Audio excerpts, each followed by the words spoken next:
जिला स्तरीय जातीय प्रेस दिवस जिलापाल सद्भावना सभागृह अतिरिक्त जिलापाल ज्योतिशंकर राय सभापतित्व अनुष्ठित सभारे मुख्य अतिथि भाव में जगतसिंहपुर विधायक अमरेन्द्र दास प्रदीप प्रज्वलन कर आनुष्ठानिक भाव में सभार शुभारंभ करते।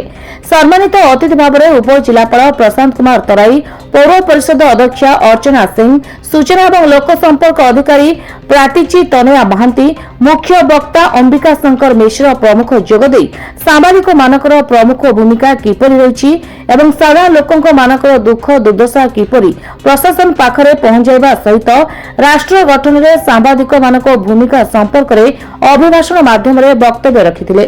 जिला स्तरीय जातीय प्रेस दिवसर शीर्षक थिला भ्रमात्मक खबर प्रसारण वृद्धि परिप्रेक्षी में गणमाध्यम विश्वसनीयतार संरक्षण विषय अतिथि माने निज निजर मत व्यक्त करथिले।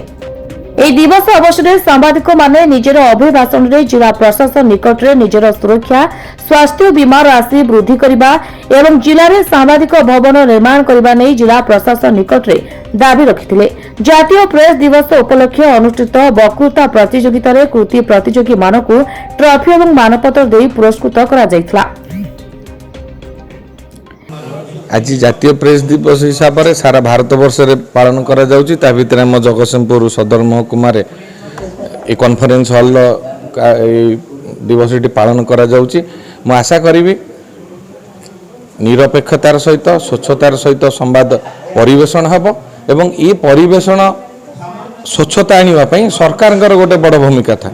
जदि सरकार विगत दिन में आम पाखु देखीचे जदि किए स्वच्छ न्यूज प्रसारण कला तार कंठरोध करने पछे जाइना से न्यूज चैनल को बंद करने व्यक्तिगत स्तर में घर रेड करने भली आरंभ कर विभिन्न व्यवस्था करा जाइछि।